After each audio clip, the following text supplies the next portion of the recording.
Chapter 5 At the Tail of Benny Badger. This recording is in the public domain.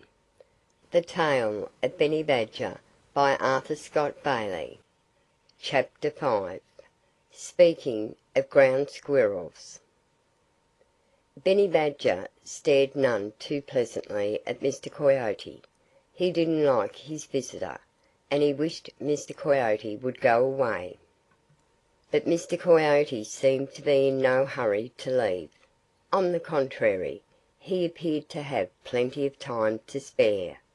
And if he noticed the frown on Benny Badger's face, he certainly acted as if it were the most agreeable of smiles. "We were speaking of ground squirrels," he began with a smirk. Benny Badger interrupted him quickly. "We were not," he snapped. "I haven't mentioned ground squirrels," he growled. Mr. Coyote fell back a few steps. "Well, I know you're interested in them anyhow," he continued, trying to act as if he were quite unruffled by Benny's rudeness. "You can't deny that, for unless I'm mistaken, you've just caught one here." And his bright eyes twinkled, for he thought he had Benny Badger there, and it would be of no use for Benny to deny it. "You are mistaken," Benny Badger grunted. At that Mr. Coyote shot a swift look at him. Was that a shadow of disappointment about Benny's mouth? "Did he get away from you?" Mr. Coyote inquired. Benny Badger had to admit that that was exactly the case. He explained how he had found the ground squirrel's warm bed, but empty, when he reached the snug bedroom. "I don't see how it happened," he told Mr. Coyote mournfully. That crafty fellow gave a short laugh. He rather believed he knew where the trouble lay. And he said to himself under his breath that Benny Badger was even more stupid than he had supposed. "Did you keep an eye on the ground squirrel's back door?"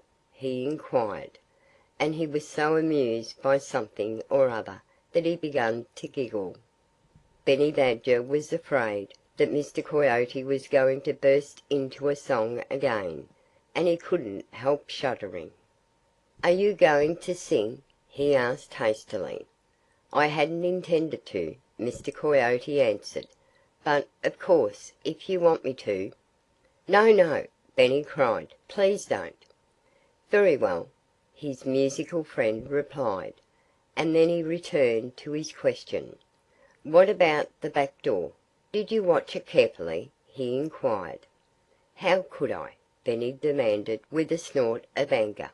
"I can't dig away at a ground squirrel's hole with my head buried in it and watch his back door at the same time. If I stopped digging and went around to the back door he'd be almost sure to run out through the front one. So I'd be no better off. In fact, I'd be worse off, for I'd lose not only the ground squirrel but the fun of digging too." Mr. Coyote turned his head away and smiled a wide, wide smile. It was some moments before he could trust himself to speak without laughing right in Benny Badger's face. "It's plain," he said at last, "that you need help. So I'm coming here every night to assist you in the business of catching ground squirrels." Chapter 6